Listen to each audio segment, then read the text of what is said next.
So what is up, guys? This is Nick here from Everything Tech, and welcome to this how to save battery life on iOS 10 for your iPhone, iPad, iPods. And this is going to be 10 tips and tricks on how to do that. So number one is going to be, we're going to turn off fetch data push mail. So go into settings and you're going to want to find your mail. I'm going to go back to show this example. You're going to want to find mail in your settings. So mail should be right there under wallet and Apple. Go to mail. Go to accounts, and then we're going to go to fetch new data, and we're going to turn this off. So make sure you want to turn that off and set the iCloud to manual as well as the calendars if you would like. Now, some of these tips I'm going to mention in this video, that's number one, but some of them in this video are going to kind of limit the experience just a little bit. But if you want to save battery life, these are the things you might want to do here. So let's get to tip number two. So tip number two is to turn off hidden location services. So let's go into privacy.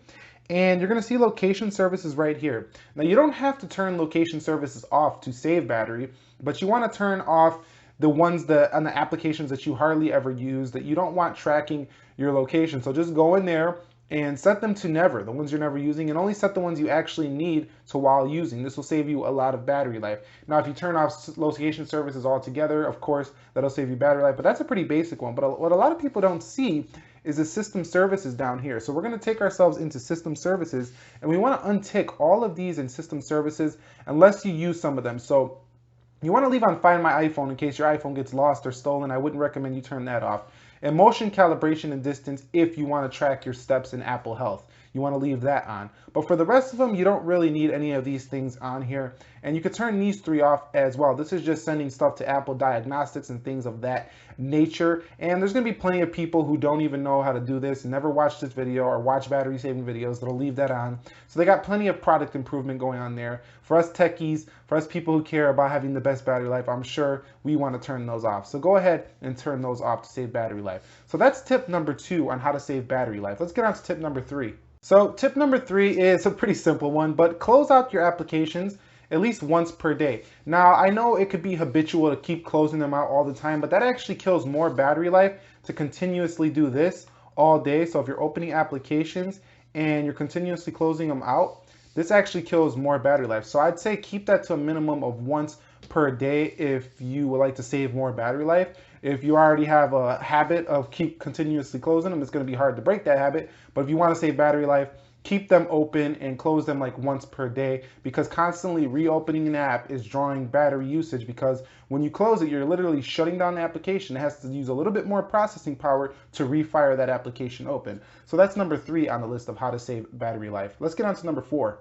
All right, number four on this list is going to be diagnostics and usages, or in finding out your app crashes. So let's go into settings, and we're going to go into privacy once again. Let's go into privacy here, and we're going to scroll down until we find diagnostics and usage at the bottom here. So let's go into diagnostics and usages, and you can see usage data right here. This is going to show you if your app's crashed. So you can see I do have Instagram right here showing. That means Instagram did have a crash earlier today, but you'll see in here wallpapers down here had a crash. So these are, it's kind of hard to read this if you're not like really programmer or thing like that. You have all this code in here, but basically if you see your app name there, that means that that app's been juicing some battery down and has been crashing a little bit. So you might want to check out on that app.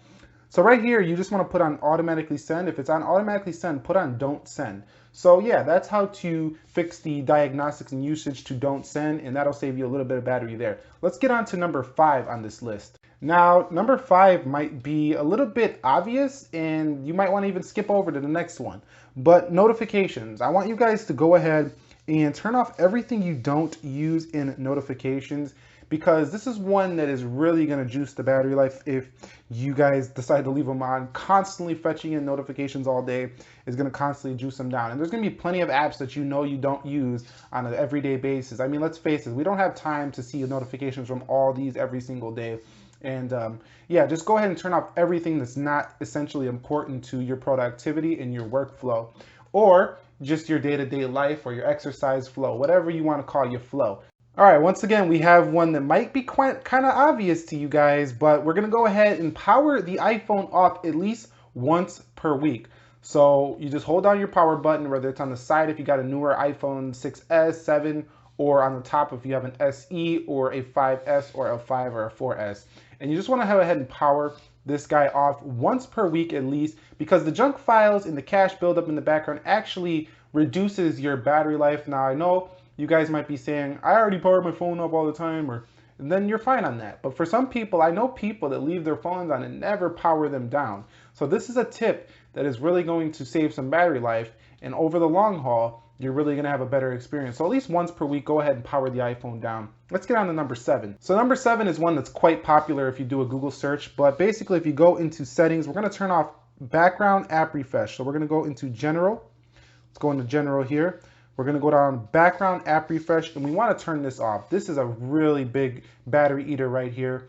Basically, the applications in the background will go ahead and eat your battery life on your iPhone. So go ahead and just click it off. Now, if you need them to be constantly updating in the background, which most people actually don't need this, then you're gonna be having a little bit worse battery life. But most people don't actually need this because when you go into the app, it refreshes it by itself.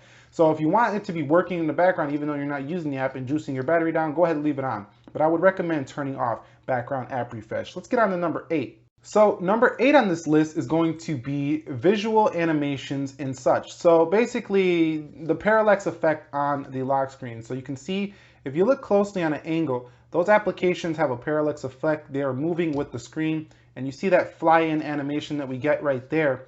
Now we want to go ahead and disable that. So how we're going to do that is we're going to go into accessibility, and we're going to scroll down to reduce motion, and we're going to reduce the motion on the iPhone right here. And you can see now you don't get that effect, but the iPhone is actually speedier, and it also doesn't have that effect, which is juicing down your battery life. Now, if you like that effect, leave it on. This one's only going to save you like 10 to 15% overall. So you might want to just leave that on if you like it, but that is a tip for saving even more battery life. Let's get on to number 9. Okay, number 9 is actually not an action you take right now, but when you get a new iPhone or you set up a new iPhone, set it up as a new iPhone. Don't restore it from an old iPhone. I know Apple likes to tout this as being an awesome feature, but it actually kills a little bit more battery life to do that, to restore it as an older iPhone. So you might want to go ahead, and when you go ahead and reset the phone, go to erase content and settings. If you go ahead and erase your contents, like if you're this is basically like a factory reset on the iPhone. If you go ahead and do that, make sure when you set up this device, set it up as a new iPhone. It will save you some battery life in the meantime. And the final one is not really an action once again, but number 10 is going to be my little tip to you guys. Just kind of use applications instead of the browser for your day-to-day use. So for example, if you go on Amazon.com, use the Amazon application instead of Amazon.com, because using the Safari browser draws more data and it draws more power than an optimized application, which is designed for less data use. So that might be obvious to some, but this is how we optimize our uses to get better battery life. So go ahead and use apps instead of the internet. And also connect to Wi-Fi networks that have stronger signals, such as AC support and things of that nature. And yeah, that's pretty much going to wrap up my 10 tips for how to save battery life on iOS 10. So those are my 10 tips. There's probably plenty of other videos out there. Take what you will from this video. Go watch a bunch of other videos. Take what you will from there. And hopefully this helps you into having the best battery life experience you can have on your iPhone device on iOS 10. So if you guys found this video helpful, please go ahead, do me a favor, click the like button for me. Subscribe to the channel for more technology tips, reviews, and all kinds of every and anything tech that comes to mind. And I will catch you all in the next one.